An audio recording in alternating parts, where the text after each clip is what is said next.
So you are thinking about achievement hunting in Nickelodeon All Star Brawl 2, and you're probably wondering if it's worth it or not. Well, this video has you covered, how long it takes, tips and tricks, and what's needed for the 100%.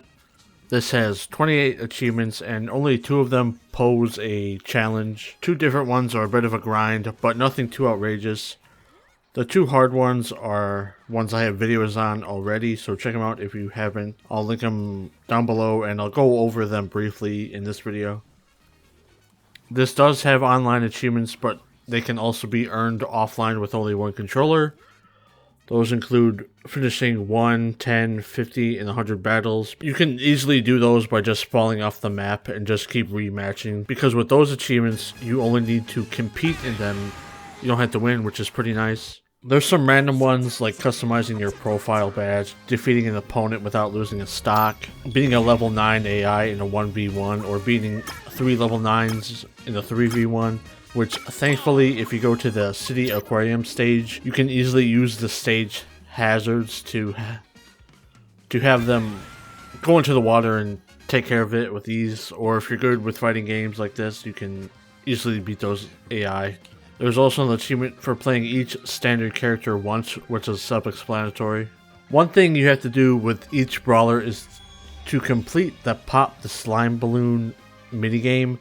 This seems like a daunting task at first, but since there's a menu option and no time limit there, it can take as long as you need. Some are even super easy and have no stage hazards at all. The hardest one I found was Nigel, but that's because I didn't realize he had multiple jumps. Because usually you would have to use your up X attack or left or right X attack for others to get more height or to catch yourself.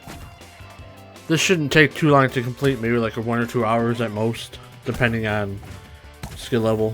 Another thing you have to do with all characters, and this was a bit grindy one, is beating arcade mode. Beating arcade mode with every standard brawler.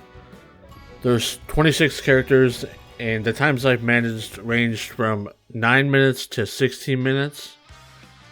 This adds up and all depends on the character's moveset and which bosses you get to fight.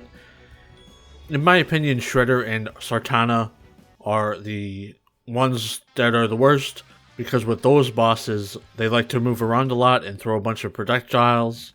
These fights can be a run killer if you're trying to complete arcade mode without losing a stock, which you should be playing on easy for that. I would personally recommend Azula or Korra because I feel like their movesets are best for this mode and campaign. I'm not taking into account the competitive online aspect of this game in this video. Once you beat arcade mode once, 5, and 15 times and the rest, you get achievements.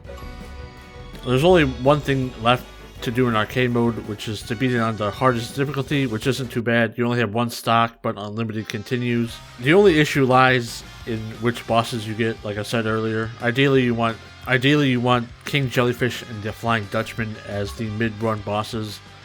Easy to take the damage they give out or avoid it entirely and just finish them off quickly. With Vlad as the final boss, you should be able to take care of him in a few tries. Watch my video on how to cheese the fight and see how it's done. The main part of Nick All Star Brawl 2 is the campaign mode. It's a neat roguelite mode where you have to go through some stages, fighting multiple enemies, 1v1, 2v1 with a giant reptar or plankton, or just a normal 1v2, all while getting current run only upgrades, which are vital on getting through the mode easily. Also, there are some perks you can grab in the hub that are very useful, and those are standard in every run. They're permanent, the ones you pick. The one for getting more stocks at the start is key. Is the longest part of the game because you have to go through 3 stages that consist of 12 levels 4 times. One time it has to be on the hardest difficulty. Since this is story mode, you start off with SpongeBob, which is a decent character. But once you fight off against the other characters on the roster, you'll unlock them for use in this mode. SpongeBob is decent, but I would try to grab for Korra and Azula if you don't have a main character already that you're comfortable with. You would think the main battles would be the hardest to deal with, but actually it's the bosses. The worst bosses again are Shredder and Sartana. Potential run killers if you don't have the great build or just unlucky with the previous battles. I do have a video on which I think is the best build. I'll link it down below. Poison, charge attack, buff and debuffs go crazy. Here, Vlad actually isn't the final boss. It's Clockwork, which is pretty easy once you've honed in on your skills from the time you've invested so far. The hardest difficulty is a breeze if you get the right powers and buffs. I thought I would have to try for hours on end and wasting time grinding money to be able to fully upgrade the perks in the hub area, but once I found the right build, I got it done in a couple of tries. This achievement hunt was surprisingly easy. I think everyone will be able to do it. I was the 9th on 2 achievements to complete, which is nice. This was fun to get all the achievements in. I'm not sure if the DLC characters will add more achievements, but this is a game you should put on your radar for good achievement hunting and if you want a more meaningful completion. If you like this video, like, comment, subscribe, and I'll see you in the next video.